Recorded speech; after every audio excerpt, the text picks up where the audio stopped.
إن الحمد لله نحمده ونستعينه ونستغفره ونعوذ بالله من شرور أنفسنا ومن سيئات أعمالنا من يهده الله فلا مضل له ومن يضلل فلا هادي له وأشهد أن لا إله إلا الله وحده لا شريك له وأشهد أن محمدا عبده ورسوله أما بعد فإن خير الحديث كتاب الله وخير الهدي هدي محمد صلى الله عليه وعلى آله وسلم وشر الأمور محدثاتها وكل محدثة بدعة وكل بدعة ضلالة وكل ضلالة في النار. قال الله تبارك وتعالى وما آتاكم الرسول فخذوه وما نهاكم عنه فانتهوا. قابل احترام فضیلۃ الشیخ مختار احمد مدنی حفظہ اللہ، دیگر اہل علم، میرے محترم دینی بھائیوں اور قابل احترام اور بہنوں، حافظ ابن حجر العسقلانی رحمہ اللہ کی کتاب بلوغ المرام میں جو آخری حصہ ہے کتاب الجامع، اس آخری حصے میں سے ایک باب الترہیب من مساوئ الاخلاق، برے اخلاق سے ڈراوے کا باب، اس کے تعلق سے ترہیب یعنی خوف دلانے والی، فکر مند کرنے والی حدیثیں، اس کا باب ہم پچھلے چند درسوں میں دیکھ رہے ہیں اور ایک ایک کر کے اس باب کی حدیثیں ان کا مطالعہ ہم کر رہے ہیں اور اپنا جائزہ لے کر اپنی اصلاح کی کوشش کر رہے ہیں۔ اللہ رب العالمین اچھے اخلاق سے ہم کو بہتر انسان، اچھے اخلاق والا انسان بننے کی توفیق عطا فرمائے اور برے اخلاق سے بچنے کی توفیق عطا فرمائے۔ اس باب میں آج کے درس میں ایک بہت ہی اہم حدیث جو گمان سے متعلق ہے، اس حدیث کی شرح ہم دیکھیں گے اور اس کے بعد اگر وقت کی گنجائش رہی تو انشاءاللہ ایک اور مسئلہ جو اس سے بالکل مختلف ہے، جو اس سلسلہ جو چل رہا ہے اس سے مختلف ہے، انشاءاللہ اس کا مطالعہ بھی ہم کریں گے جو رعیت کے حقوق سے متعلق ہے۔ آج حدیث نمبر 8 کا ہم اس باب میں مطالعہ کریں گے۔ وعن ابی ہریرہ رضی اللہ عنہ قال قال رسول اللہ صلی اللہ علیہ وسلم ایاکم والظن فإن الظن اکذب الحدیث، متفق علیہ۔ ابو ہریرہ رضی اللہ تعالیٰ عنہ سے روایت ہے، فرماتے ہیں اللہ کے رسول صلی اللہ علیہ وسلم نے ارشاد فرمایا ایاکم والظن، خبردار گمان سے بچو، فإن الظن اکذب الحدیث، اس لیے کہ گمان سب سے جھوٹی بات ہے، گمان سب سے جھوٹی بات ہے۔ اس حدیث کو امام البخاری و مسلم دونوں نے روایت کیا ہے۔ جب بھی حدیثوں میں اہل علم کی طرف سے یوں کہا جائے متفق علیہ کا مطلب ہوتا ہے کہ اس حدیث کے صحیح ہونے پر امام البخاری اور امام مسلم دونوں کا اتفاق ہے۔ تو اس حدیث میں ایک بہت ہی اہم مسئلہ ذکر کیا گیا ہے اور ہماری زندگی کے لیے یہ بہت اہم مسئلہ ہے، اس لیے کہ انسان کا دل لوگوں کے بارے میں اچھا بھی سوچ سکتا ہے اور برا بھی۔ جب دل میں لوگوں کے بارے میں برا خیال، بدگمانی، برے اندیشے آنے لگتے ہیں تو یہی چیز ہے جو انسان کے سکون کو بھی خراب کرتی ہے اور تعلقات کو بھی، بلکہ اتنا ہی نہیں انسان کی دنیا کو بھی خراب کرتی ہے اور آخرت کو بھی۔ تو یہ ایک بہت بڑا مسئلہ ہے جس کے بارے میں احتیاط بہت ضروری ہے۔ اس تعلق سے انشاءاللہ آج کے درس میں ہم کچھ باتیں دیکھیں گے، کچھ احکام اس سے متعلق دیکھیں گے، اس کی برائی کیا ہے، اس کا نقصان کیا ہے اور ایک مومن کا طریقہ کار اس تعلق سے کیا ہونا چاہیے۔ علامہ صنعانی رحمہ اللہ فرماتے ہیں یہاں ظن سے مراد کیا ہے؟ حدیث میں کیا الفاظ ہیں؟ ایاکم والظن، ایاکم کسی چیز سے خبردار کرنے کے لیے بولا جاتا ہے، خبردار رہو، خبردار۔ ایاکم والظن کسی چیز سے ڈرانے کے لیے لفظ استعمال ہوتا ہے، یعنی گمان سے بچو، گمان کے معاملے میں خبردار ہو جاؤ، تو ڈراوے کے معاملے میں اہمیت بتانے کے لیے بولا جاتا ہے ایاکم والظن، خبردار گمان سے بچو۔ فإن الظن اکذب الحدیث، اور آپ نے اس کی علت بتائی یا اس کی برائی بتائی اور آپ نے کہا کہ کہ اس لیے کہ گمان سب سے جھوٹی بات ہے۔ تو اس حدیث کے کیا معنی ہے اور یہاں پر گمان سے مراد کیا ہے اور اسے کیوں اس طرح سے کہا گیا، اس کے نقصانات کیا ہیں؟ علامہ صنعانی رحمۃ اللہ علیہ فرماتے ہیں وَالظَّنُّ تُهْمَةٌ تَقَعُ فِي الْقَلْبِ بِلَا دلیل، اپنی کتاب التنویر شرح الجامع الصغیر اس میں کہتے ہیں کہ وَالظَّنُّ تُهْمَةٌ تَقَعُ فِي الْقَلْبِ بِلَا دلیل، ظن کا جو لفظ آتا ہے، گمان جس کو ہم اپنی زبان میں کہتے ہیں، کسی چیز کے بارے میں گمان کر لینا شاید ایسا ہو، تو یہ گمان ہوتا ہے۔ کہتے ہیں کہ ظن یہاں جو اس پس منظر میں آیا ہے اس سے مراد تہمت ہے، کسی کے اوپر تہمت لگانا دل ہی دل میں۔ تقع فی القلب، جو دل میں کسی کے بارے میں تہمت پیدا ہو، کیا بلا دلیل، جس کی کوئی دلیل نہ ہو۔ شاید وہ شراب پیتا ہے، شاید وہ نماز نہیں پڑھتا ہے، شاید اس کا معاملہ کہیں چکر چل رہا ہے، شاید وہ ایسا ہے۔ دل میں کسی کے بارے میں برا خیال آنا جس کی کوئی دلیل نہ ہو، جس کی کوئی بنیاد نہ ہو۔ جیسے کوئی آدمی مثال کے طور پر سڑک پر چل رہا ہے اور ڈولتا ہوا جا رہا ہے، تو بہت ممکن ہے کسی انسان کے دل میں خیال گزرے کہ شاید یہ شراب پیا ہوا ہے، اس لیے کہ شراب پینے والا ایسا چلتا ہے، کم سے کم اس کے پاس کوئی بنیاد تو ہے۔ لیکن بس یوں ہی کسی انسان کے بارے میں برا گمان قائم کرنا، تو یہ کیا ہے؟ یہ وہ تہمت ہے جس سے اس حدیث میں منع کیا گیا ہے۔ کہتے ہیں کہ وَالظَّنُّ تُهْمَةٌ تَقَعُ فِي الْقَلْبِ بِلَا دلیل۔ اسی طرح سے علامہ عینی کہتے ہیں وقال الکرمانی والأظہر ان المراد به ظن السوء بالمسلمین لا ما يتعلق بالاحکام۔ کہتے ہیں یہاں جس گمان سے منع کیا گیا ہے، ڈرایا گیا ہے، وہ ایسا گمان ہے جو مسلمانوں کے بارے میں برا گمان ہوتا ہے۔ کسی مسلمان کے بارے میں دل میں برا گمان قائم کرنا، یہاں وہ گمان مراد ہے۔ کہتے کہ لا ما يتعلق بالاحکام، یہ وہ گمان نہیں ہے، یہ وہ ظن نہیں ہے جو احکام سے متعلق ہوتا ہے شریعت کے مسائل میں، فقہی مسائل میں۔ مثال کے طور پر بدلی چھائی ہوئی ہے، رات کا وقت ہے، لوگ سفر میں ہیں اور ان کے پاس کوئی ذریعہ نہیں۔ آج تو ٹھیک ہے ہمارے پاس کمپس وغیرہ ہوتا ہے، موبائل میں اکثر ڈائریکشن معلوم ہو جاتی ہے، قبلہ کہاں ہے۔ لیکن ایک زمانہ ایسا بھی تھا کہ لوگوں کے پاس یہ معلوم کرنے کا ذریعہ ستارے تھے، ستاروں کے ذریعے سے وہ سمت معلوم کر لیتے تھے اور اس کے ذریعے سے وہ قبلہ معلوم کرتے تھے۔ لیکن اگر آسمان میں بادل چھائے ہوئے ہوں اور رات کا وقت ہے تو نہ سورج ہے جس کے ذریعے سے سمت معلوم ہو سکتی ہے، اور نہ آسمان میں بادلوں کی وجہ سے ستارے دکھائی دے رہے ہیں کہ انسان ڈائریکشن معلوم کرے کہ قبلہ کہاں ہے۔ اب ایسے وقت میں اگر لوگوں کو رات کی نماز پڑھنی ہو، عشاء کی نماز پڑھنی ہو، کیسے پڑھیں گے؟ تو ایسے وقت میں اگر کہیں سے بھی ذریعہ نہ ہو سمت معلوم کرنے کا، یا مثال کے طور پر کسی آدمی کو قید کر دیا جائے ایسے کمرے میں جہاں پر روشنی کا کوئی ذریعہ نہیں ہے یا سمت معلوم کرنے کا کوئی ذریعہ نہیں ہے، اب وہ کہاں نماز پڑھے گا؟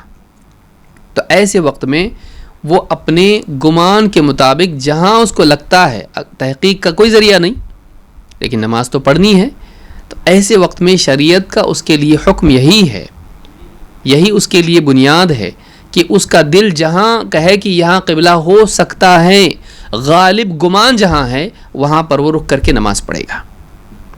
تو یہ گمان کے اوپر عمل ہوا اس لیے کہ اس کے پاس یقین موجود نہیں ہے، اس کے پاس یقینی ذریعہ نہیں ہے معلوم کرنے کا، تو ایسے وقت میں شریعت نے اس کے لیے گمان کی بنیاد رکھی ہے۔ یہ فقہی مسائل میں ہے۔ تو کرمانی کہتے ہیں یہاں وہ گمان نہیں کہ گمان سے بچو، یہاں وہ بات نہیں کہی جا رہی ہے، یہاں وہ گمان ہے جو کسی مسلمان کے بارے میں بے بنیاد برائی دل میں آ جائے اور آدمی اس کو لے کے چلے، یہ برائی ہے کہ شاید وہ آدمی اس کی تجارت حرام ہو سکتا ہے اس کی تجارت حرام ہو، کیا بنیاد ہے آپ کے پاس یہ سوچنے کے لیے؟ نہیں، بس میرا دل کہتا ہے۔ تو ایسا گمان دل میں قائم کرنا کسی کے بارے میں یہ جائز نہیں ہے، یہ حرام ہے، جس کو ہم اپنی زبان میں بدگمانی کہتے ہیں یا سسپیشن جس کو آپ کہتے ہیں۔ بدگمانی کسی کے بارے میں یوں ہی شک کر لینا شاید ایسا ہے، تو یہ بدگمانی جائز نہیں ہے۔ تو عمدۃ القاری میں یہ بات علامہ عینی نے کہی ہے۔ امام الخطابی رحمہ اللہ فرماتے ہیں قولہ ایاکم والظن، آپ صلی اللہ علیہ وسلم کا یہ فرمانا خبردار گمان سے بچو. تو کیا نہیں کرنا ہے؟ کیونکہ گمان تو دل میں آ جاتا ہے. انسان کے دل میں کسی انسان کے بارے میں خیال آ جاتا ہے. مثال کے طور پر آپ بیٹھے ہوئے اور کوئی آدمی آپ کو دیکھ رہا ہے تو اب شاید کوئی کہیں چور تو نہیں. تو یہ بے بنیاد سوال، یعنی کوئی بنیاد اس کی نہیں ہے آپ کے پاس. وہ بس آپ کو دیکھ رہا ہے. ہو سکتا ہے وہ آپ کو غور سے اس لیے دیکھ رہا ہے کہ وہ سمجھ رہا ہے کہ میں پہچان والا تو نہیں ہے، فلاں کی طرح دکھائی دیتا ہے، فلاں کا بھائی تو نہیں ہے. تو بے بنیاد کسی کے بارے میں برا سوچنا. کہتے ہیں قولہ ایاکم والظن، یعنی تحقیق الظن والحکم بما یقع فی القلب منہ کما یحکم بیقین العلم فی الامور المعلومہ. کہتے ہیں کہ ایک انسان اپنے دل میں جو اس کے خیال آئیں اس کو اپنے دل میں باقی رکھے اور اس کے مطابق حکم لگائے.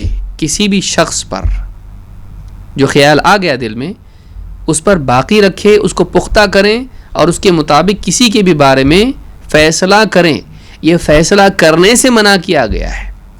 دل میں خیال آنا انسان کے بس میں نہیں ہے، لیکن اس خیال کے اوپر باقی رہنا اور اس خیال کو بنیاد بنا کر فیصلہ کرنا یہاں اس سے منع کیا گیا ہے. کما یحکم بیقین العلم فی الامور المعلومہ، ویسے ہی جیسے انسان جن امور میں اس کو پکا علم ہوتا ہے اس علم کے مطابق یقین کرتے ہوئے آدمی فیصلے کرتا ہے، حکم لگاتا ہے. تو اگر کسی کے بارے میں اس کے ہاتھ میں شراب کی بوتل ہے اور وہ پیتے پیتے جھوم رہا ہے تو اب یہ کوئی شک باقی رہا آپ کے پاس کہ یہ نشے میں ہے؟ نہیں. آپ کو پورا پختہ یقین ہو گیا کہ اس کی ساری چیزیں اس کے ساتھ میں جمع ہو گئی جو شرابی اس کو کہا جا سکتا ہے یہ شراب میں نشے میں ہے. لیکن یوں ہی ایک آدمی اس کو چکر آ کے گر گیا اور آپ کہہ رہے ہیں کہ ہو سکتا ہے اس نے شراب پی ہو. کوئی آدمی پڑا ہوا راستے پر ہے اور آپ اس کے بارے میں یہ گمان کریں کہ اس نے شراب پی ہوگی. ہو سکتا ہے کہ وہ مرگی کا اس کو دورہ پڑا ہو، گرا ہو سکتا ہے وہ بھوک سے گرا ہو. ابو ہریرہ رضی اللہ تعالیٰ کے بارے میں کتنی انہوں نے خود اپنے بارے میں بتایا کہ چکر آ کے میں گر جاتا تھا.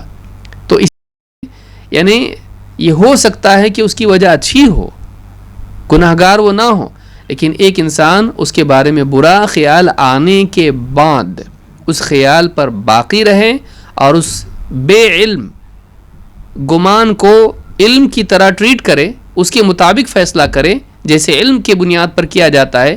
اس سے یہاں منع کیا گیا ہے. ویسے جیسے مجھ کو پکا معلوم ہے، نہیں، یہ آپ کے دل کا گمان ہے، یہ پکی بات نہیں ہے. تو اس طرح کا برا خیال کسی مسلمان کے بارے میں دل میں آئے اور آدمی اسی پر باقی رہے اور فیصلے کرے اس کی بنیاد پر، اس سے منع کیا گیا ہے.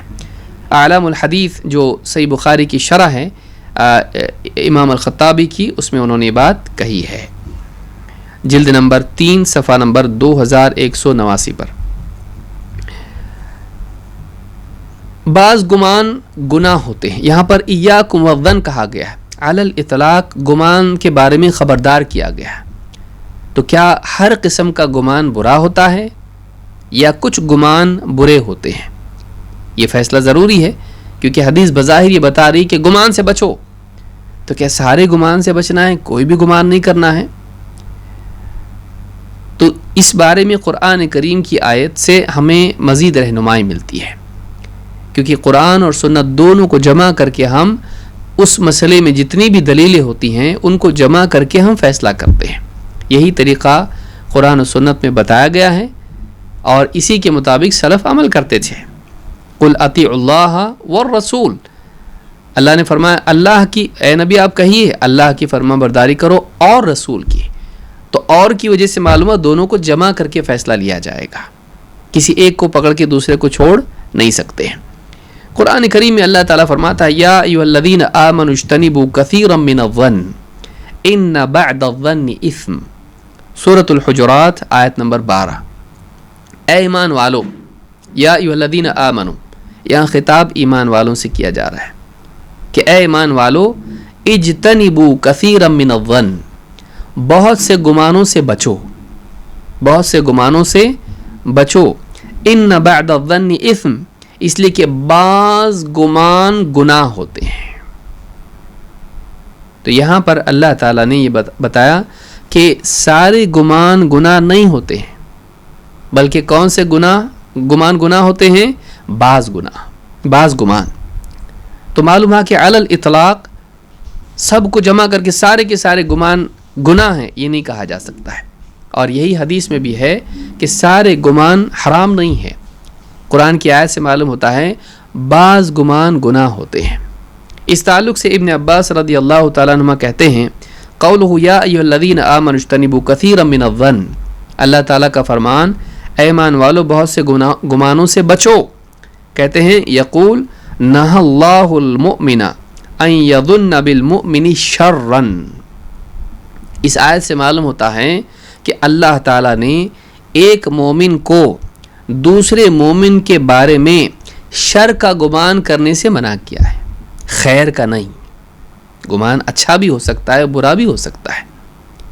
کسی کے بارے میں آپ اچھا گمان بھی رکھ سکتے ہیں. جیسے کوئی مثال کے طور پر آپ مسجد میں نماز سے فارغ ہو کے نکل رہے ہیں اور کوئی آیا، اب آپ کے دل میں آئے کیسا لاپرواہ انسان ہے، نماز کی ذرا بھی اس کو فکر نہیں ہے، نماز کے اوقات کی کوئی رعایت نہیں مثلا. یا آپ یہ برا گمان ہوا کہ نماز کے بارے میں لاپرواہ ہے اسی لیے تو لیٹ آیا ہوگا. لیکن یہ ہو سکتا ہے کہ آپ اس کے بارے میں اچھا گمان قائم کریں. ہو سکتا ہے کسی مجبوری کی وجہ سے لیٹ ہوا ہو سکتا ہے کسی مجبوری کی وجہ سے لیٹ ہوا ہو. کوئی آدمی مثال کے طور پر باہر راستے پر کھڑا ہوا ہے اور پیچھے آپ دیکھ رہے ہیں اس کی شراب کی دکان کا بورڈ لگا ہوا ہے، شراب کی دکان اس کے پیچھے، وہ وہاں کھڑا ہوا ہے. ہو سکتا ہے کہ کوئی آدمی اس سے کہا ہو کہ آپ وہاں کھڑے رہی میں آ رہا ہوں ابھی فوراً، اور اس کو معلوم نہیں پیچھے دکان اس کی شراب کی ہے. ہو سکتا ہے آپ نے اس کے بارے میں اچھا گمان قائم کیا. ہو سکتا ہے اس کو معلوم نہیں ہو یہ دکان کون سی ہے. ہو سکتا ہے اس کو یعنی وہ یہاں اسی لیے رکا ہو کہ اس کے بھائی کے انتظار میں ہو جو شرابی ہے، اس کو روکنے کے لیے کہ وہ کہیں اور ملتا نہیں یہیں آتا ہے. تو کچھ بھی ہو سکتا ہے. جب تک کہ کوئی واقعی بنیاد ہمارے پاس نہ ہو ہم کسی کے بارے میں بدگمانی نہیں کر سکتے ہیں. بلا کسی بنیاد کے کسی کے بارے میں جب اچھے گمان کا امکان ہے، اس کی پاسبلٹی ہے، ہم برا گمان کیوں کریں؟ تو یہاں پر اللہ رب العالمین نے فرمایا بعض گمان گناہ ہوتے ہیں. معلوم ہوا کہ کسی مسلمان کے بارے میں اگر آدمی شر کا گمان رکھتا ہے تو یہ کیا ہے؟ یہ گناہ ہے. یہ دل کا گناہ ہے. ابھی زبان سے کچھ کہا نہیں، کوئی عمل کیا نہیں، لیکن دل میں انسان گناہ گار ہو جائے، یہ کتنی بری بات ہے. تو مسلمان کے بارے میں بدگمانی کرنا یہ گناہ ہے. ابن جریر الطبری نے اس کو اپنی تفسیر میں روایت کیا اور یہ صحیح سند سے آیا ہے. گمان کی دو قسمیں ہوتی ہیں. اس تعلق سے ہم کو دیکھنا چاہیے کہ اچھا جائز اور حرام گمان کون سا ہے. شیخ ابن عثیمین رحمہ اللہ فرماتے ہیں الظن نوعان ظن خیر و ظن سوء. گمان دو قسم کے ہوتے ہیں، ایک اچھا گمان اور دوسرا برا گمان. حسن ظن اور سوء ظن دو قسم کے گمان ہوتے ہیں. کہتے ثم ظن السوء لا يجوز الا اذا قامت القرینۃ علی وجودہ. کہتے ہاں پھر دوسری چیز یہ، پہلا مسئلہ تو یہ کہ گمان دو ہیں، اچھا گمان اور برا گمان. لیکن برے گمان کے بارے میں بھی یہ جاننا ضروری ہے کہ وہ جائز نہیں ہے، ہاں مگر یہ کہ کوئی قرینہ اس کے وجود کا ہم کو ملتا ہو، کوئی بیسس ہو اس کے لیے، اس کے لیے کوئی بنیاد ہمارے پاس ہو. یعنی مثلا کوئی آپ کی جیب میں ہاتھ ڈال رہا ہے اور اس کے بارے میں آپ اس نظر کے نہیں یہ پیسے ڈال رہا ہوگا، وہ تو نکال بھی رہا ہوگا. کون کسی کی جیب میں ہاتھ ڈالتا ہے؟ عام طور سے چور ہی جیب میں ہاتھ ڈالتا ہے. تو آپ کہیں بیٹھے ہوئے ہیں، ٹرین اسٹیشن پہ بیٹھے ہوئے ہیں یا کسی بس میں، اور کوئی آدمی آپ کی جیب میں ہاتھ ڈال رہا ہے اور آپ اس کے بارے میں پھر بھی اچھا گمان رکھیں، ایسا نہیں ہوتا ہے. کیونکہ یہ عمل غلط عمل ہے، یہ اپنی حد پار کر رہا ہے اور آپ کی جیب میں ہاتھ ڈال رہا ہے. تو اب اس کے پاس آپ کے پاس بنیاد ہے کہ آپ اس کے بارے میں برا گمان رکھیں کہ یہ کچھ غلط نیت سے کر رہا ہے. تو کہا کہ ثم ظن السوء لا يجوز الا اذا قامت القرینۃ علی وجودہ. جب تک کہ کوئی بنیاد کوئی قرینہ نہ ہو اس کے وجود کا، تب تک کہ کسی مسلمان کے بارے میں بدگمانی کرنا جائز نہیں ہے. وَلِهَذَا قَالَ إِنَّ بَعْدَ الظَّنِّ إِثْمٌ. اسی لیے اللہ تعالیٰ نے فرمایا بعض گمان گناہ ہوتے ہیں، سارے نہیں بعض، اور وہ گناہ ہوتے ہیں. کہتے ہیں فَمَا هُوَ الظَّنُّ الَّذِي لَيْسَ بِإِثْمٍ تو وہ گمان کون سا ہے جس پر گناہ نہیں ہے؟ بعض گمان گناہ ہیں، تو معلوم ہے کہ بعض گمان گناہ نہیں بھی ہیں. تو وہ کون سے گمان ہیں جو گناہ نہیں ہیں؟ اس میں دو قسمیں ہیں. کہتے ہیں نقول هو ظن الخیر وظن السوء الذي قامت علیہ القرینہ. جو گمان گناہ نہیں ہے وہ دو ہیں. ایک اچھا گمان، کسی کے بارے میں اچھا گمان رکھنا. دو اس کے بارے میں برا گمان رکھنا لیکن ایسی بنیاد پر جو واقعی اس کے بارے میں بدگمانی کی بنیاد ہو سکتی ہے. کہتے ہیں ھذا لیس بإثم، یہ گناہ نہیں ہے، ایسا گمان گناہ نہیں ہے. لأن ظن الخیر هو الاصل، اس لیے کہ کسی کے بارے میں اچھا گمان رکھنا یہ اصل ہے. بائی ڈیفالٹ آپ کو کسی کے بھی بارے میں اچھا ہی گمان رکھنا چاہیے. ہر مسلمان کے بارے میں اچھا گمان رکھنا چاہیے. جیسے کوئی مسلمان ہے، وہ آپ کو ذبح کیا ہوا گوشت پکا کے آپ کو کھانے کے لیے لے کر آیا، اب آپ بدگمانی اس سے کریں کہ ہو سکتا ہے یہ حرام ہو؟ نہیں. اصل اس میں یہ ہے کہ آپ کو اس کے بارے میں اچھا گمان رکھنا چاہیے. اصل کا مطلب کیا ہے کہ آپ کے لیے پہلی چیز یہ ہے کہ آپ اس کے بارے میں اچھا گمان رکھیں. یہ گمان نہ کریں کہ ہو سکتا ہے اس کی کمائی حرام ہو، کیونکہ مسلمان کی اصل کیا ہے؟ وہ قابل اعتماد ہوتا ہے. جب تک کہ ایسی چیز اس سے دکھائی نہ دے جو اس کے تقوی کو بگاڑنے والی ہو، تب تک کہ آپ اس کو غیر متقی نہیں مانیں گے، کیونکہ مسلمان کی اصل قابل اعتماد ہونا ہے. تو یہاں کہا کہ ھذا لیس بإثم لأن ظن الخیر هو الاصل، اس لیے کہ کسی مسلمان کے بارے میں اچھا گمان رکھنا یہ اصل ہے. ہر مسلمان کو اچھا پکڑ کے چلنا ہے آپ کو، جب تک کہ اس سے برائی ثابت نہ ہو. وظن السوء الذي قامت عليه القرینة هذا ايضا ایدته القرینہ. ہاں، کسی کے بارے میں برا گمان یہ بھی جائز ہے جب کہ اس کے سلسلے میں آپ کے پاس کوئی بنیاد ہو، کوئی قرینہ ہو جو اس کی بدگمانی کے لیے آپ کو سپورٹ کرتا ہو. کوئی ایسا قرینہ ہونا چاہیے جو آپ کو بتاتا ہو کہ بہت ممکن ہے یہ ایسا ہے. جیسے آگے بھی باتیں آئیں گی انشاءاللہ. تو یہاں یہ بات یاد رکھیں کہ اللہ نے فرمایا کہ بعض گمان گناہ ہوتے ہیں، تو سارے گمان گناہ نہیں ہوتے ہیں. جو گمان گناہ نہیں ہے اس میں دو قسمیں ہیں. ایک وہ کہ مسلمان کے بارے میں آپ اچھا سوچیں، تو یہ گناہ نہیں بلکہ نیکی ہے یہ، اور یہی اصل ہے، ایسا ہی آپ کو کرنا چاہیے. لیکن اگر کسی مسلمان سے کوئی ایسی چیز ظاہر ہو یا ایسا کوئی قرینہ ہو جس کی بنیاد پر آپ، یعنی جیسے مثال کے طور پر کوئی آدمی ہے جو معروف ہو، لوگوں کو بیوقوف بناتا ہے، دھوکے دیتا ہے، اور وہ آپ کے پاس آ کے کہے کہ میرے پاس ایک فلاں چیز ہے، ایک پلاٹ آیا ہے اور آپ خریدیے، میرے پاس فلاں چیز ہے، آپ اگر اس میں پیسہ انویسٹ کریں گے تو آپ کا بہت فائدہ ہوگا. اب آپ جانتے ہیں کہ وہ کئی لوگوں کو دھوکہ دے چکا ہے، اور پھر آپ کے پاس آ کے آپ کو سبز باغ دکھا رہا ہے اور آپ کے سامنے بات کر رہا ہے، تو اب آپ کیا کریں؟ اس کے بارے میں حسن ظن رکھیں؟ نہیں. آپ کے پاس قرینہ ہے کہ یہ آدمی 50 لوگوں کو بیوقوف بنا چکا ہے، اب یہ مجھ کو بھی بیوقوف بنا سکتا ہے، تو یہ قرینہ آپ کے پاس ہے، لہٰذا آپ اس کے بارے میں یعنی اس کے بارے میں آپ حسن ظن نہیں رکھیں گے تو آپ گناہ گار نہیں ہوں گے. آپ کی مرضی، چاہے تو حسن ظن رکھیں، لیکن اگر آپ اس سے بدگمانی کرتے ہیں کہ شاید مجھ کو بھی اب بیوقوف بنانے کے لیے آیا، تو آپ گناہ گار نہیں ہوں گے. کیوں؟ آپ کے پاس بیسس ہے، آپ کے پاس قرینہ ہے، آپ کے پاس بنیاد ہے. مثال کے طور پر آپ دیکھیے، سیکیورٹی گارڈ کیا کرے گا؟ مطلب حسن ظن رکھے گا؟ نہیں، کوئی بات نہیں. کوئی بڑا عالم ہے، مثلا حرم میں جو ہے سیکیورٹی گارڈز ہیں، وہ کیا کریں گے؟ کوئی آنا چاہ رہا ہے تو اتنی کوئی بات نہیں، مسئلہ نہیں، آنے دو، ہر مسلمان اچھا ہوتا ہے. نہیں، اب اس کی ڈیوٹی ہے، اس کو نیگیٹو ہی سوچنا ہے، اس کو اپنی ذمہ داری ادا کرنے کے لیے یہ دیکھنا کہ کوئی قریب آ رہا ہے تو ہو سکتا ہے نقصان پہنچانے کے لیے آئے، کیونکہ اس کا کام حفاظت ہے. اس کا کام کیا ہے؟ حفاظت ہے. تو ہر جگہ کے لیے ایک حکم ہوتا ہے، یہ نہیں کہ آپ بالکل اس طرح سے کر دیں کہ یعنی ایک ہی چیز دین میں ہے. نہیں، اللہ تعالیٰ نے ایسا دین ہم کو دیا ہے، ہر موقع کے اعتبار سے اس میں وسعت ہے اور اس کے لیے ایک مستقل حکم ہے، ورنہ لوگوں کی جان و مال خطرے میں چلی جائے گی. سماج میں اچھے بھی لوگ ہوتے ہیں، برے بھی لوگ ہوتے ہیں. یہاں پر یہ بتایا گیا کہ اگر کسی کا کی بنیاد ہے آپ کے پاس کہ وہ نقصان پہنچا سکتا ہے، غلط ہو سکتا ہے، تو ایسی وقت میں بدگمانی پر گناہ نہیں ہے۔ تو شیخ ابن عثیمین رحمۃ اللہ علیہ نے یہ تفسیر سورۃ الحجرات میں یہ بات کہی ہے، صفحہ نمبر 50 پر۔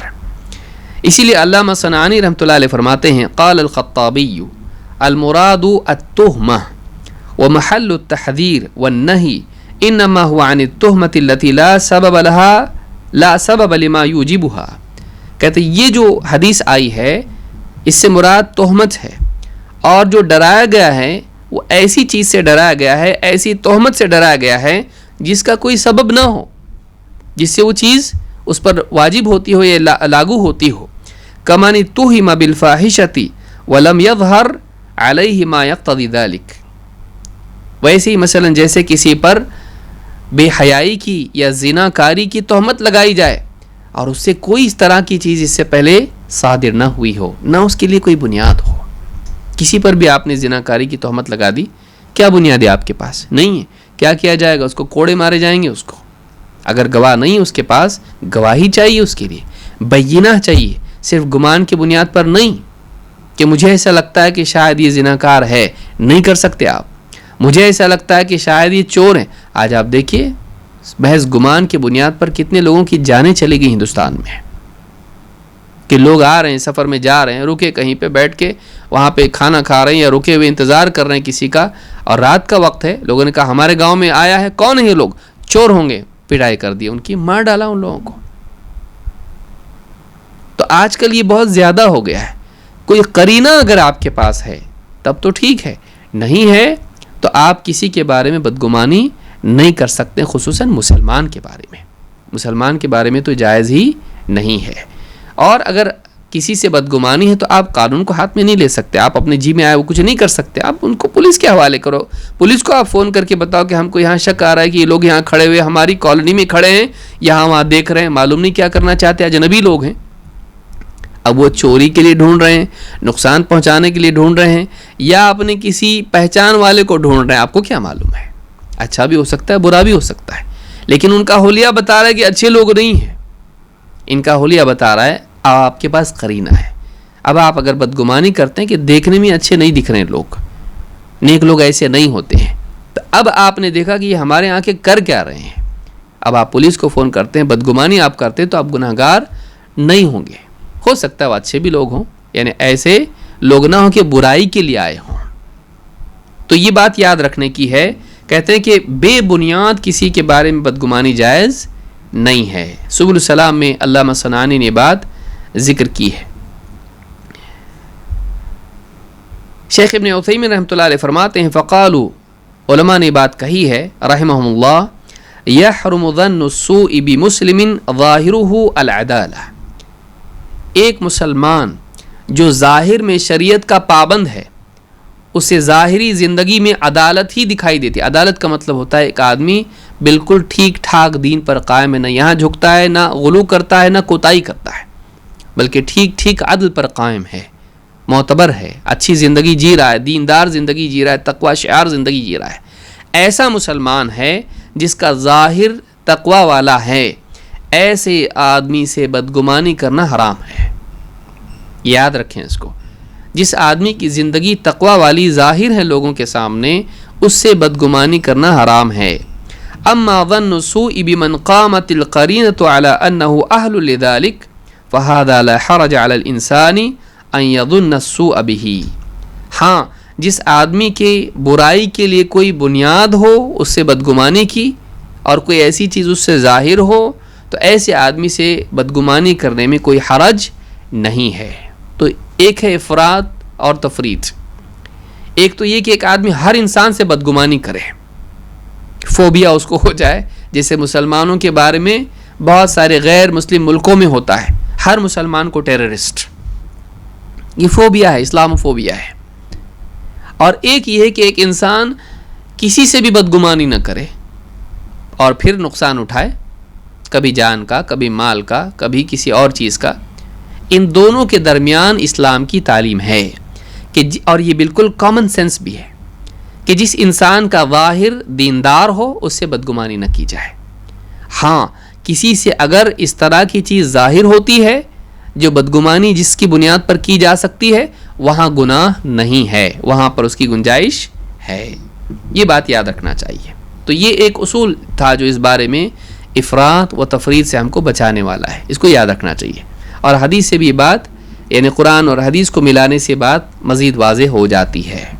آئیے آگے بڑھتے ہیں. اسلامی اصول یہ ہے، جیسے کہ ہم نے پچھلے ابن عثیمین رحمۃ اللہ علیہ کے قول میں پڑھا، کہ جس کا ظاہر تقوی والا ہو. ظاہر وہ یعنی عدالت ہو اس کی. عدالت ہمارے ہاں پر کورٹ کو بولتے ہیں اردو میں، عدالت عربی زبان میں کہتے ہیں کہ یہ آدمی یعنی تقوی شعار ہے، تقوی والا ہے، پرہیزگار ہے، دیندار ہے. ظاہر پر حکم لگایا جائے گا، یہ اسلام کا اصول ہے. عمر بن خطاب رضی اللہ تعالیٰ عنہ فرماتے ہیں، ان اناسا کانوا یؤخذون بالوحی فی عہد رسول اللہ صلی اللہ علیہ وسلم. اللہ کے رسول صلی اللہ علیہ وسلم کے زمانے میں لوگوں کی پکڑ، لوگوں کا مواخذہ ہوتا تھا. ان اناسا کانوا یؤخذون بالوحی، وحی کی بنیاد پر. کوئی انسان غلطی کیا، بعض اوقات وہ چھپی ہوتی تھی لیکن اللہ کی طرف سے وحی آ جاتی، اور اس وحی کی بنیاد پر اس انسان کو مجرم قرار دیا جاتا تھا، اس کا مواخذہ کیا جاتا تھا.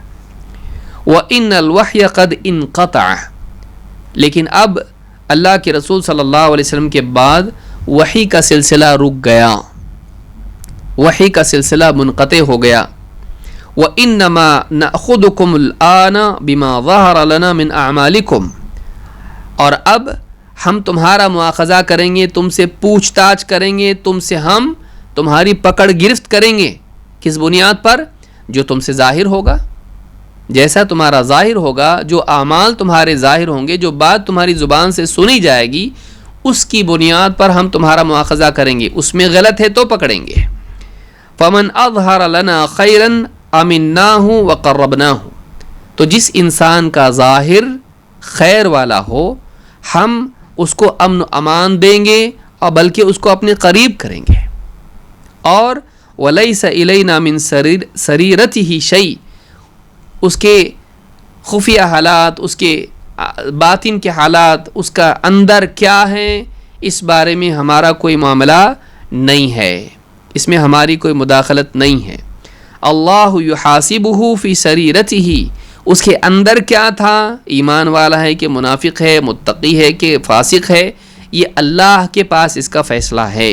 اللہ اس کا محاسبہ کرے گا کہ اس کے اندر کیا تھا، ہمارا اس میں کوئی معاملہ نہیں ہے.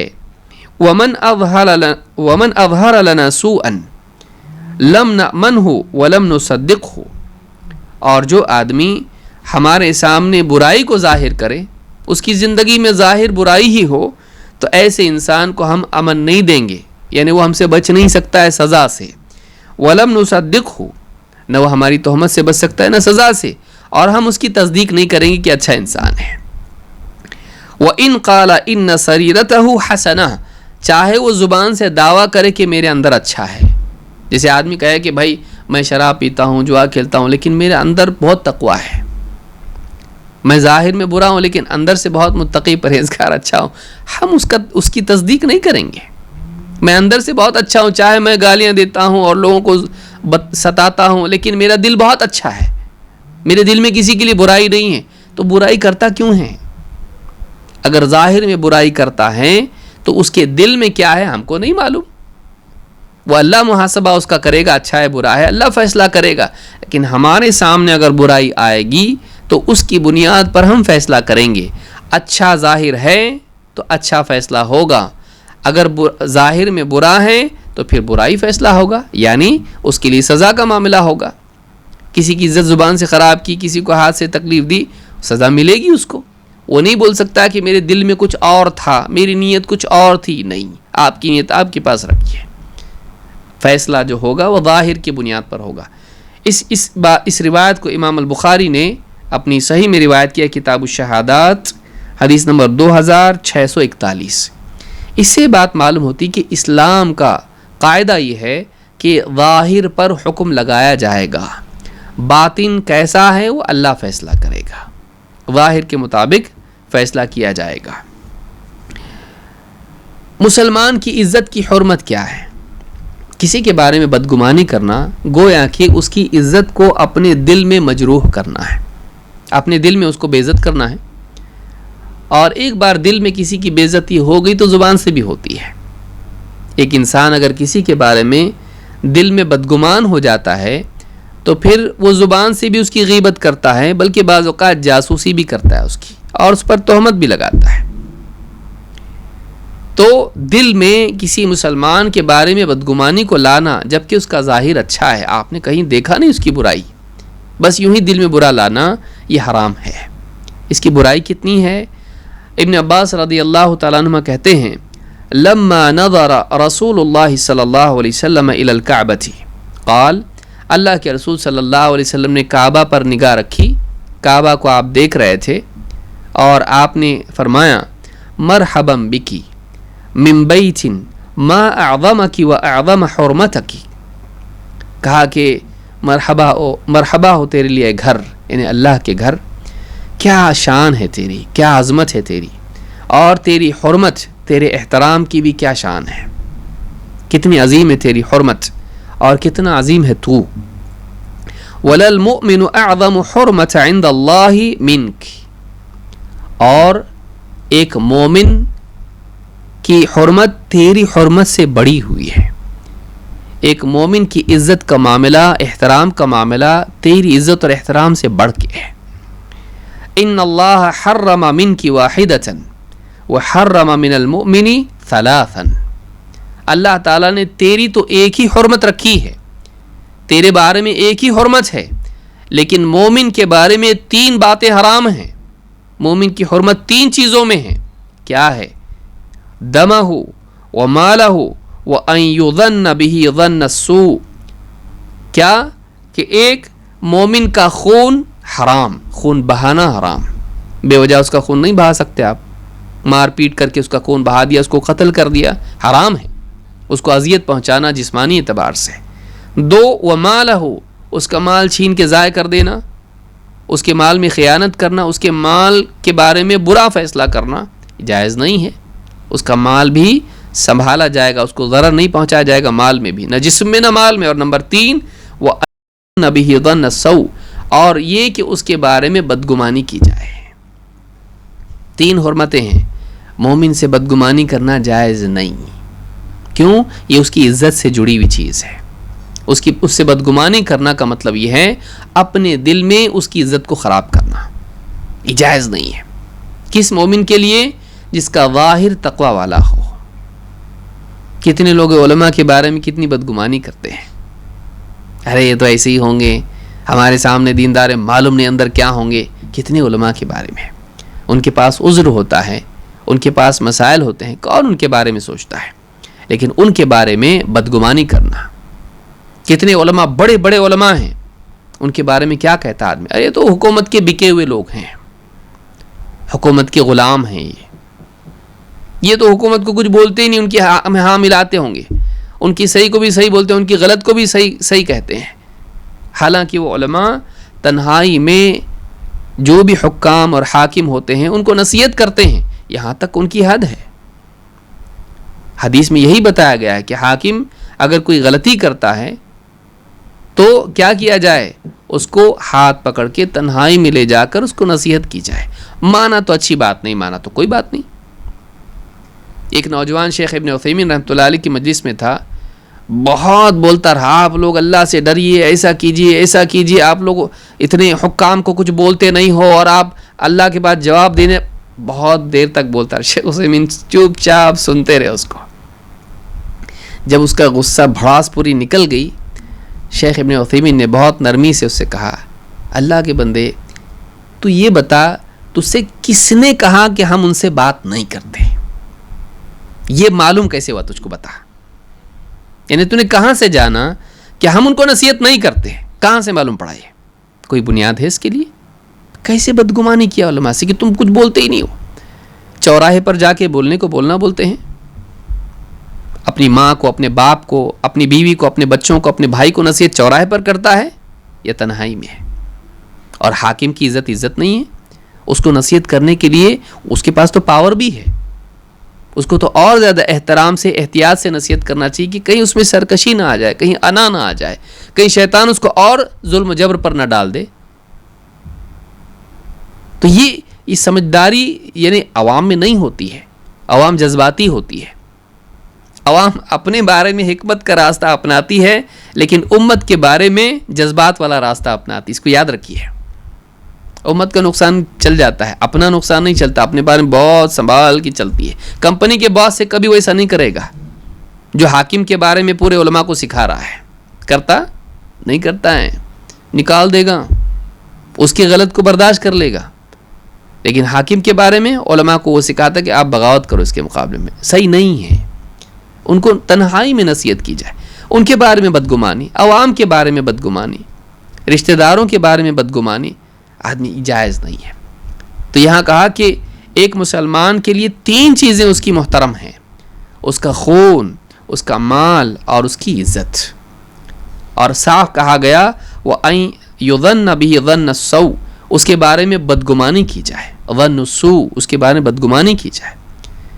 بدگمانی اگر منع ہے تو بدزبانی تو اپنے آپ منع ہو گئی. دل میں اس کو برا سمجھنا یہ برا ہے, تو زبان سے برا بولنا تو اور بھی برا ہو گیا. اس کی عزت خراب کرنا, تہمت لگانا, اس کی غیبت کرنا, سب اپنے آپ منع ہو گیا. جب دل کی سطح پر منع ہے تو زبان کی سطح پر اپنے آپ منع ہے. لہٰذا اس حدیث سے یہ بات معلوم ہوتی کہ مسلمان سے بدگمانی کرنا جائز نہیں ہے. امام البیہقی نے شعب الایمان میں اور امام ابن ماجہ نے اپنی سنن میں اس کو روایت کیا ہے, اور الصحیحہ میں حدیث نمبر 3420 پر شیخ الالبانی نے اس حدیث کو حسن قرار دیا ہے. شروع میں شیخ الالبانی نے اس کو ضعیف کہا تھا, لیکن شواہد کی اور جو دوسرے طرق کی بنیاد پر انہوں نے کہا کہ یہ حدیث حسن درجے کی ہے. ایک طریقہ بدگمانی سے بچنے کا یہ بھی ہے کہ ایک انسان پہلے اپنے بارے میں سوچے کہ کیا میں ایسا کر سکتا ہوں, تو پھر وہ کیوں کرے گا ایسا. اور حضرت عائشہ رضی اللہ تعالیٰ عنہ کے بارے میں اللہ رب العالمین نے یہ اصول ہم کو سکھایا.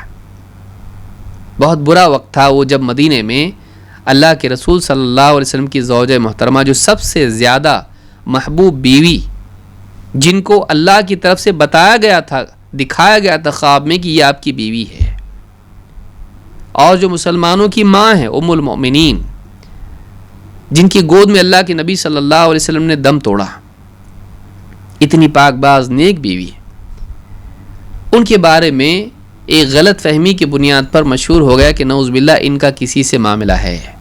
تہمت ان پر لگا دی گئی.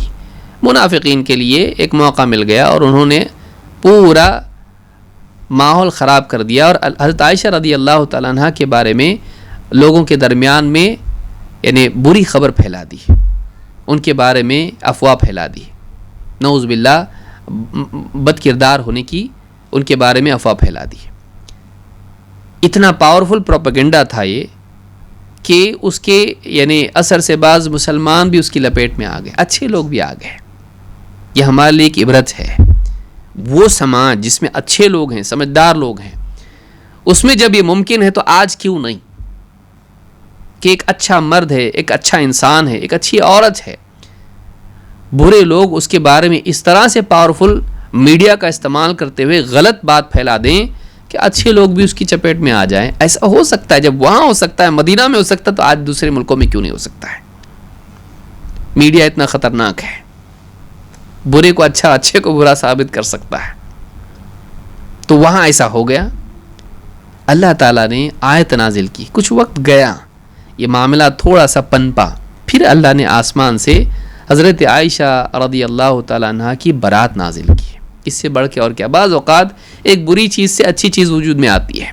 جب تہمت لگتی نہیں تو آسمان سے کسی کا اچھا ہونا آنا ہو تو دنیا میں خوشخبری مل گئی ان کے لیے کہ اللہ جس کی برات نازل کرے اس کی کیا شان ہوگی. حضرت عائشہ کے لیے خاص آسمان سے پوری سورت سورہ نور نازل ہو گئی. اللہ تعالیٰ نے ان کے لیے ان کی برات میں سورت نازل کر دی.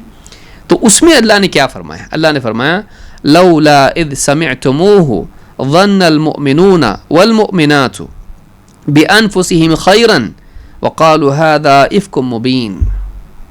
ایسا کیوں نہیں ہوا کہ جب تم نے اس بات کو سنا, اس اس افواہ کو، اس تہمت کو سنا تو مومنین مردوں اور مومنات نے، مومن مردوں اور عورتوں نے ایسا کیوں نہیں کیا کہ اپنی اوپر قیاس کرتے ان کے بارے میں خیر کا گمان رکھتا، اپنے بارے میں سوچ کر ان کے بارے میں اچھا گمان کیا؟ ایسا کیوں نہیں کیا؟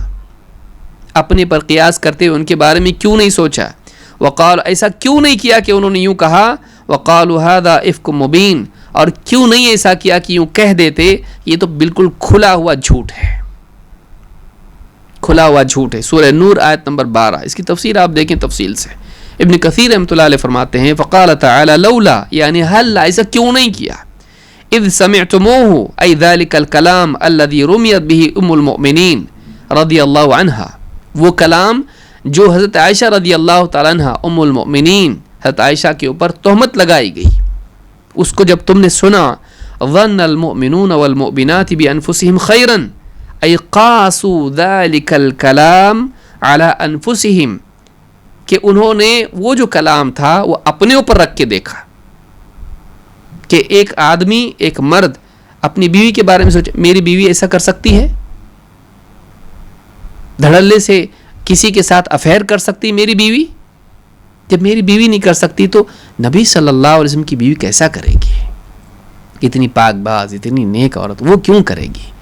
تو ایسا کیوں نہیں کیا؟ ای قاسوا ذلك الکلام علی انفسهم فإن كان لا يليق بهم فأم المؤمنین اولی بالبراءۃ منہ، کہا کہ جب وہ ایسا نہیں کر سکتے، یہ کلام ان کے شان کے مطابق نہیں ہے، تو ام المؤمنین حضرت عائشہ صدیقہ رضی اللہ تعالیٰ عنہ اسے کئیوں زیادہ گنا بری ہیں، بطریق الاولی والاحرى، بطریق الاولی والاحرى، کئی گنا زیادہ، بہت زیادہ حضرت عائشہ اس سے بری ہے۔ جب تم نہیں کر سکتے تو وہ کہاں سے کریں گی؟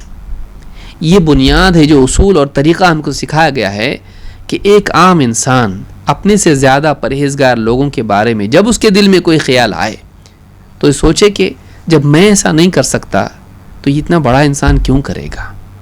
جب میری بیوی، میرے بچے ایسا نہیں کر سکتے، فلاں کے بچے کیوں کریں گے؟ بے بنیاد، ہاں بنیاد ہو تو اور بات ہے، بنیاد نہیں ہے کچھ بھی، تو کیوں انسان کسی کے بارے میں بدگمانی کرے؟ تو یہ بھی ایک طریقہ ہے کہ ایک انسان اپنے بارے میں سوچے تو کر سکتا ہے ایسا؟ نہیں نا، تو پھر وہ کیوں کرے گا؟ اس کے بارے میں کیوں غلط سوچ رہا ہے ایسا؟ تو اتنا گناہگار ہو کے، تو ایسا بگڑا ہوا ہو کہ تو نہیں کر سکتا ایسا، تو فلاں انسان کیوں کرے گا ایسا؟ تجھ کو اللہ کا ڈر ہے، اس کو نہیں ہے کیا؟ تو اس کے بارے میں ایسا سوچ جیسا اپنے بارے میں سوچتا ہے۔ یہ بات یعنی ایک بنیاد ہم کو قرآن کریم میں دی گئی۔ محمد ابن سیرین رحمۃ اللہ علیہ فرماتے ہیں اذا بلغک عن اخیک شیء فالتمس له عذرا، اگر تجھے تیرے بھائی کے بارے میں کوئی بری بات پہنچے تو اس کے لیے تو خود ہی کوئی عذر تلاش کر لے۔ فإن لم تجد له عذرا، اگر کوئی عذر تجھے نہ ملے فقل له عذر، تو کہہ ہاں ہے اس کے پاس عذر، تو کیا کر؟ ہے، یعنی تو ضد میں آ کے بول ہے اس کے پاس عذر۔ تیرے پاس اگر کوئی عذر نہیں مل رہا اس کے بارے میں، یعنی کوئی ہو سکتا ہے اس کی کوئی مجبوری ہو بھائی، یا ہو سکتا ہے اس نے نہیں کیا ہو ایسا، مجھ کو غلط خبر پہنچی ہو، اگر تیرے پاس کوئی بنیاد نہیں ہے اس سے اچھا گمان قائم کرنے کے لیے، تو بس ڈٹ کے بول کہ نہیں اس کے پاس ہوگا عذر، تو اپنی طرف سے بول۔ اس سے بدگمانی کرنے کی بجائے اچھا گمان کرنا کتنی اچھی بات ہے۔ تو کہا کہ فإن لم تجد له عذرا فقل له عذر، اگر تجھے کوئی گمان، اس سے اچھا گمان قائم یا عذر نہ ملے تو اپنی طرف سے کہے کہ اس کے پاس کوئی عذر ہوگا۔ امام البیہقی نے اس کو روایت کیا ہے اور حدیث نمبر 7979 پر یہ ہے۔ اسی طرح سے امیر المؤمنین عمر بن خطاب رضی اللہ تعالیٰ عنہ فرماتے ہیں وَلَا تَظُنَّنَّ بِكَلِمَةٍ خَرَجَتْ مِنْ أَخِيكَ الْمُؤْمِنِ إِلَّا خَيْرًا، تیرے مومن بھائی کی زبان سے کوئی بات اگر نکلے تو کبھی بھی اس کے بارے میں بدگمانی مت کر، بلکہ اس کے بارے میں اچھا ہی گمان کر۔ وَأَنْتَ تَجِدَ لَهَا فِي الْخَيْرِ مَحْمَلًا، جب تک تیرے پاس اس سے اچھا مطلب لینے کی گنجائش باقی رہے، جتنا ہو سکتا ہے اچھا مطلب لینے کی کوشش کر۔ مجبور ہو گیا تب جا کر ہی تو اس سے برا مطلب لے سکتا ہے، جب واقعی بات بری ہو. لیکن جب تک کہ پاسبلٹی ہے، امکان ہے اس سے اچھا مطلب لینے کا، تب تک کہ تو غلط مطلب کیوں لے؟ ہاں اگر غلط بات ثابت ہو جائے تب تو غلط ہے، لیکن جب تک کہ اس سے اچھا مطلب لینے کی گنجائش باقی ہے، برا مطلب اس کی بات کا مت لے. ابن کثیر نے سورۃ الحجرات کی آیت نمبر 12 کی تفسیر میں بات کہی ہے. اس کی ایک مثال بھی ہم دیکھتے ہیں، کیسا معاملہ، کتنی بڑی غلط فہمی اچھی بات پر ہو سکتی ہے. وہ چیز صحیح ہے لیکن غلط لگا آدمی کو. مثال کے طور پر ابی بن کعب رضی اللہ تعالیٰ عنہ فرماتے ہیں کان رجل من الانصار بیتہ اقصى بیت فی المدینہ. مدینہ میں ایک انصاری صحابی تھے، ان کا گھر سارے صحابہ میں بہت سب سے زیادہ دور تھا. فکان لا تخطئه الصلاة مع رسول اللہ صلی اللہ علیہ وسلم. گھر اتنا دور ہونے کے باوجود ان کی ایک بھی نماز نبی صلی اللہ علیہ وسلم کے ساتھ چوکتی نہیں تھی، ہر نماز میں شریک، پانچوں نماز میں موجود. قال فتوجعنا له، کہتے کہ ہمیں ان کا یہ حال دیکھ کر کہ اتنا آتے جاتے ہر نماز کے لیے آنا جانا ہے، ہم کو تکلیف ہوئی اس کو دیکھ کے. فقلت له یا فلان لو انك اشتريت حمارا، میں نے ان سے کہا، خود کہا، اے فلاں کاش کہ تم ایک گدھا خرید لیتے، سستے میں مل بھی جائے گا، خرید لیتے. اور ایک روایت میں ہے ترکبه فی الظلماء وفی الرمضاء وفی الرمضاء، کہا کہ تم رات دن میں سواری کر کے اس پر آ سکتے ہو. یقیک من الرمضاء ویرفعک من الوقع ویقیک من حوام الارض، دھوپ سے بھی بچو گے اور یعنی جو گندگی وغیرہ ہوتی ہے اس سے بھی بچ کے اس پہ سوار ہو کے آ سکتے ہو. یا اسی طرح سے زمین میں رات میں بھی واپس جاتے ہو تو سانپ بچھو وغیرہ جو اس طرح کے بہت ساری چیزیں ہوتی ہیں اس سے بھی محفوظ رہو گے. قال اما واللہ ما احب ان بیتی الى جنب المسجد، انہوں نے جواب میں کیا کہا، واللہ مجھے تو یہ بھی پسند نہیں کہ میرا گھر مسجد کے بالکل پڑوس میں ہو. مطنب ببیت محمد صلی اللہ علیہ وسلم، محمد صلی اللہ علیہ وسلم کے گھر سے بالکل چپک کے ہو، مجھے بالکل پسند نہیں. کیا نہیں پسند؟ کہ میرا گھر مسجد کے قریب ہو اور نبی صلی اللہ علیہ وسلم کے گھر سے جڑا ہوا ہو. کون سا مسلمان ایسا ہوگا جس کی چاہت نہ ہو؟ آدمی یہی سوچے گا. اب یہ جملہ جو ہے بڑا بھیانک ہے ظاہر میں.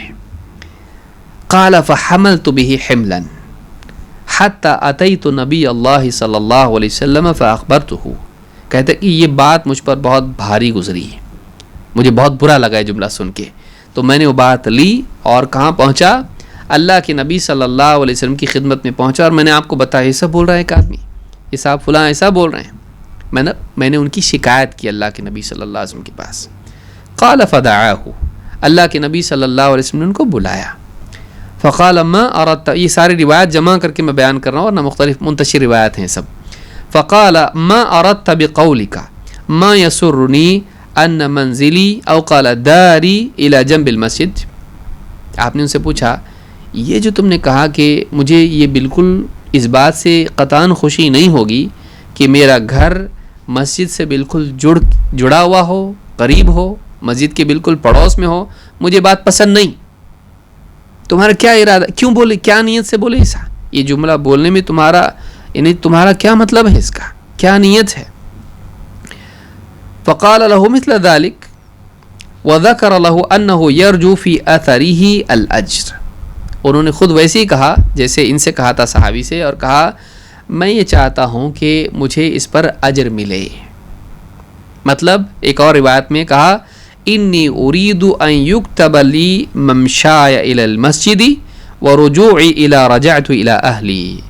میری تمنا یہ ہے کہ میں جو چل کے مسجد آتا ہوں ان قدموں پر مجھے ثواب ملے، اور واپس جو چل کے گھر جاتا ہوں وہ بھی میرے لیے لکھا جائے، اس کا ثواب لکھا جائے. فقال له النبی صلی اللہ علیہ وسلم ان لک ما احتسبت. آپ نے ان صحابی سے کہا جس نیکی کی چاہت تمہارے دل میں ہے، جس نیکی کی نیت تم نے کی، تمہارے لیے وہ ضرور ہے، تم کو ملے گا وہ. قد جمع اللہ لک ذلک کلہ، اللہ تعالیٰ نے یہ سب تمہارے لیے جمع کر رکھا ہے. اللہ تمہاری ساری نیکیوں کو جمع کر کے تمہارے لیے محفوظ اللہ کے ہاں وہ ہے. اللہ نے تمہارے لیے سب جمع کر دیا اس کو, آنے کی نیکی بھی اور جانے کی نیکی بھی, تم کو ملے گا وہ ثواب. اس حدیث کو امام مسلم نے روایت کیا ہے اور مسند احمد اور ابن ماجہ میں بھی روایت مختلف طرق سے آئی ہے. اب آپ غور کریں, صحابی کا جملہ دوسرے صحابی کو اتنا غلط لگا کہ کیا بول رہی ہیں.